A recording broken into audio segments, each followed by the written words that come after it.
Dulu banyak yang menilai kekuatan militer Indonesia dan Malaysia relatif seimbang.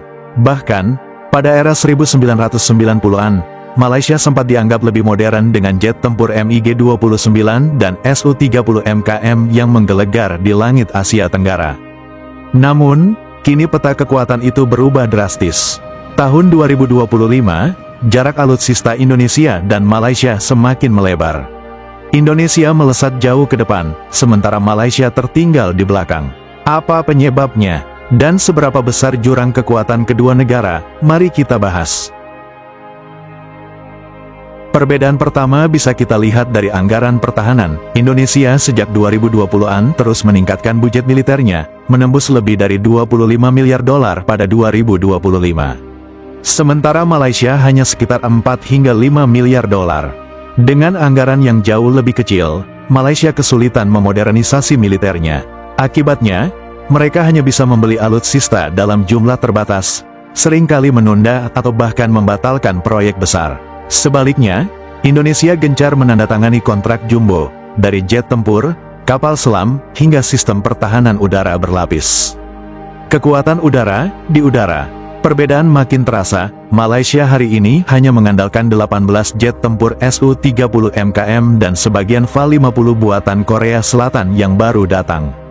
MiG-29 mereka sudah pensiun, Fa-18 Hornet sudah menua.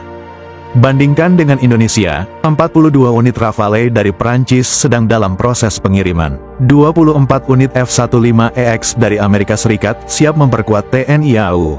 Proyek KF-21 Boramae dengan Korea Selatan menjanjikan puluhan jet tempur generasi 4.5 untuk masa depan. Indonesia juga membuka peluang kerjasama dengan Turki dalam proyekkan TFX, jet tempur generasi 5 yang dirancang untuk menyaingi F-35.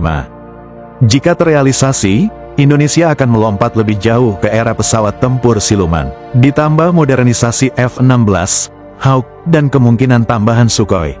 Dengan kombinasi ini, Indonesia memiliki sistem kekuatan udara yang berlapis, modern, dan visioner, jauh meninggalkan apa yang dimiliki Malaysia. Wow, apakah ini mimpi?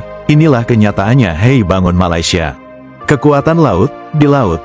Perbandingan juga mencolok. Malaysia berusaha membangun kapal perang modern melalui proyek Littoral Combat Ship Maharaja Lela Class. Tapi sayangnya, proyek itu mangkrak bertahun-tahun. Hingga 2025, belum ada satupun yang benar-benar operasional.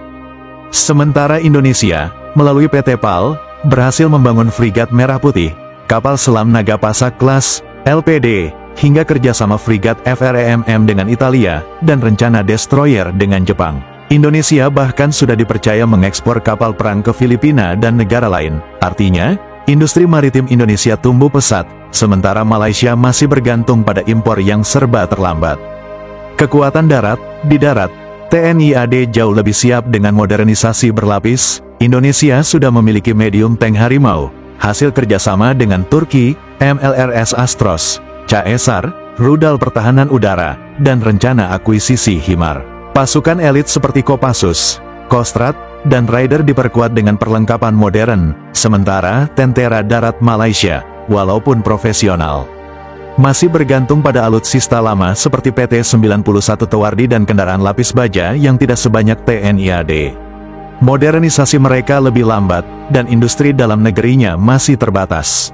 Diplomasi dan industri pertahanan Indonesia unggul bukan hanya karena belanja besar, tapi juga karena strategi diplomasi pertahanan. Kerjasama dengan Turki, tank Harimau, drone Akinci. Dengan Korea Selatan, jet KF-21, kapal selam. Dengan Perancis, Rafale, dan kapal selam Scorpion.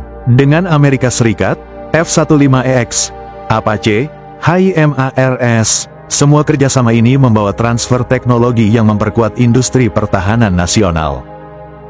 Malaysia, lebih banyak membeli jadi, tanpa alih teknologi besar. Inilah yang membuat gap semakin lebar. Kesimpulannya jelas Malaysia makin tertinggal jauh dari Indonesia dalam bidang alutsista. Dari udara, laut, darat, hingga industri pertahanan, Indonesia melesat dengan ambisi menjadi kekuatan regional setara Korea Selatan atau Turki. Pertanyaannya sekarang, apakah Malaysia bisa mengejar Indonesia dalam 10 tahun ke depan? Atau justru jurang kekuatan ini akan semakin melebar, Tulis pendapatmu di kolom komentar, dan jangan lupa subscribe untuk update terbaru dunia militer. I don't ever slow up, no I don't take sh**. I got no love for the fakeness. If you wanna play tough and wanna hate this, I'll